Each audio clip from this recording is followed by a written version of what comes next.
sains et saufs.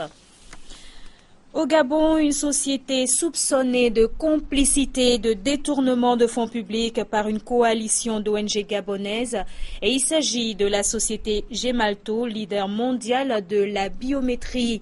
Elle est accusée de biométrisation du fichier électoral du pays, datant des municipales de décembre 2013.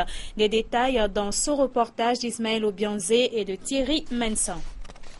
Plus de 6 mois après la tenue des élections locales et municipales du Gabon, la société civile de Sosten Nguema et de Marcona se lève pour initier cette action publique contre le leader mondial de la biométrie.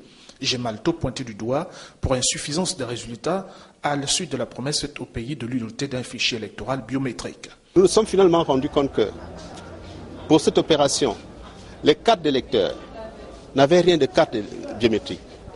Le scrutin, vous ne pouvez pas parler d'un scrutin biométrique s'il n'y a pas de système d'authentification. Il n'y a pas eu d'authentification. Mais nous voulons savoir exactement quel a été le cahier de charge de Gemalto. Les inscriptions budgétaires de la loi des finances 2012-2013 auraient permis un décaissement de 50 milliards de francs CFA au bénéfice de Gemalto.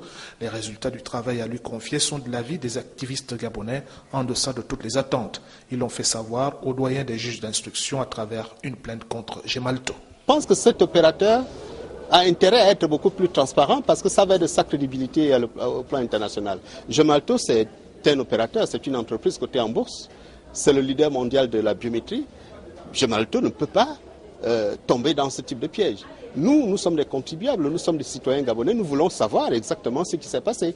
Gemalto, société de droit français, opérait en territoire gabonais sous le nez et la barbe des acteurs étatiques ou politiques du pays qui ont plutôt salué la qualité du travail accompli par l'opérateur. Quelles sont les chances que la démarche de la société civile soit entendue, surtout qu'elle s'y engage sur la base de simples soupçons de complicité de détournement de fonds publics?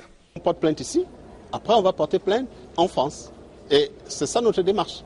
Maintenant, la suite que cela va être donné ici, ce n'est pas question de faire confiance à la justice ou pas faire confiance. Nous savons tout simplement quelle est la nature de la justice en Afrique et au Gabon. Nous le savons, on est conscients. Mais on va jusqu'au bout. La société civile gabonaise entend faire savoir au monde entier qu'il s'est passé quelque chose de pas net dans le travail fait par Gemalto avant les élections municipales de 2013, pourvu qu'elle en apporte les preuves devant les juridictions compétentes.